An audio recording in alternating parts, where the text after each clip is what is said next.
home. James Harden struggling again. Been a rough start to the season for him. 2 of 8 from deep yesterday. Turned the ball over 8 times. That is 8 more times than he would have liked, I'm sure. He's not getting to the free throw line as often as we've seen in previous seasons either. Just 1 free throw yesterday. Head coach Steve Nash was asked after the loss how the rule change is forcing Harden to change. Take a listen to this.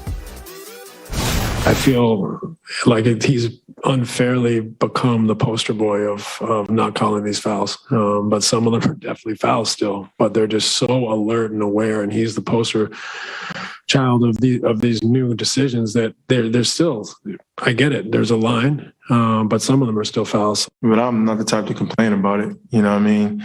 I just, ask every official, if they see a foul, just call the foul. Sometimes I feel like, coming into a game, it's already predetermined or it's already have that stigma of, getting foul calls. But I just ask for officials to just call what they see.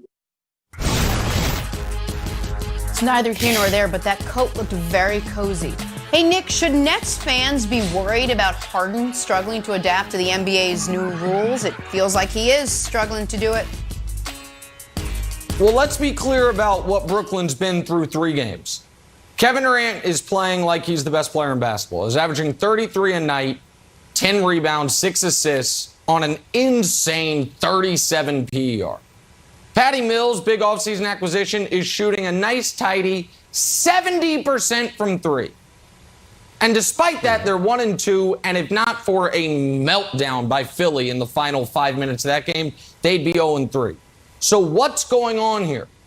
What's going on here is James Harden is in real life living out that meme of the guy who's like, oh my God, I'm sowing, it's so much fun. And then when it's time to reap what you've sown, it sucks. The reason James Harden is the poster boy for this rule is because James Harden was the reason for this rule. Trae Young to a lesser extent, Steph Curry a little bit, but really James Harden. The league said, we are letting the players have gotten so smart, they have figured out how to exploit the rules as written, and they are changing the way the game is supposed to be played. So now one must adjust. And Broussard, it's going to be very interesting to see if Harden can.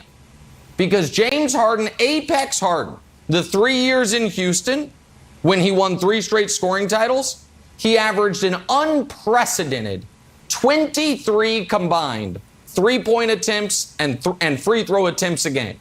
12 and 11 a game. It's why his scoring was so off the charts. Last year with Brooklyn, in a slightly different role, it was 7 three-point attempts, 7 free throw attempts. It is now, very early, 7 three-point attempts, 3 free throw attempts. If James Harden is not getting calls, he goes from an MVP candidate to a simple all-star. Thus far this season, he hasn't even been an all-star. But that's what he goes to. That's a problem. Wow. When you now just have a big 2 in Brooklyn. Well, look, if you're right, then yeah, it's a serious problem. And let's just keep it real. If you're right and James Harden is now just your average run-of-the-mill perennial all-star, then they're not going to make the finals. All right? But yeah. I'm not ready to say that after 3 games, Nick. I mean, this is a guy that you have said in the past is the best player ever never to win a ring. Not to win a ring. This is a guy that all of us have said is one of the top handful of scorers and one-on-one players ever. And now after 3 games, I'm just going to say, he's Zach LaVine. No, I'm not ready to go there. He is still a great three-point shooter. He is still a great finisher. And I think what's happened, Nick, is a few things. One, over the course of the last several years, he's developed a habit of when he goes to the hole, looking to create contact, looking for the contact, and expecting the foul call. All he has to do is adjust to now, let me go looking to finish or make a play, a pass, a lob, or something like that. But let me go not expecting a foul call or bailout, whatever you want to call it, but to finish. And he's strong enough where he can finish. I also think, and you heard him talk about this after the game, he talked about his lack of confidence. I'm not there yet as far as my confidence, which shocked me for an all-time great player. But what he was talking about is the confidence from the injury. Last year with the hamstring was the first major injury of his career. His career. And so if you look at how he played when he came back against Milwaukee with the bad hammy, he was the same way, tentative, not, as aggressive. And it's been that way at the start of this season. So I think he just has to get full confidence in that hamstring, make the mental adjustment of finishing rather than looking for the foul call, and be more aggressive. They need him to get 25 plus a night now that Kyrie's not there, Wilds. And I think he will do it. Yeah, I think he'll eventually figure it out. Just go to the hole and look to score rather than look to draw a foul. But Steve Nash needs to spare me with the saying that he's the poster child for this. Steve Nash, two-time MVP, said to Trae Young when he was backing up, said, "That's not basketball." That is the defining quote from a former great player that was helped push this rule through. So the idea that Steve Nash is now complaining, Nick, about the rule that he pushed through and targeted Trae Young specifically when he had James Harden on his team, that's what you get. The other thing that's interesting to me, Nick, is that this is going to have a snowball effect on James Harden. Because when his three's not going down, what does he do? Put your head down, do his little scoop, swing through move, get a foul, get to the line, watch the ball go in, and then your three-point game will get back on track. So if he loses that, it sort of compounds. So I think he'll figure it out. He's too smart and too brilliant of a basketball player not to, but it is an issue, and I think it's going to take longer than everybody thinks. Well, and he doesn't have to get a lot worse because of this for it to totally screw the Nets. The Nets planned, because they don't have a great roster.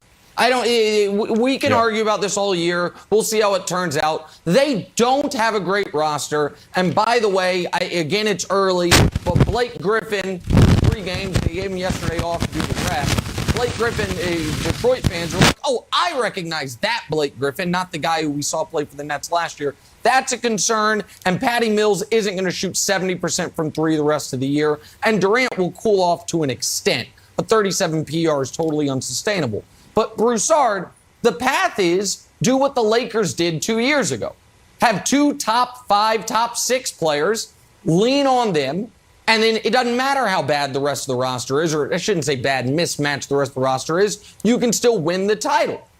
If Harden is not a top 6 guy and instead he's a top 16 guy or a top 20 guy, they are screwed.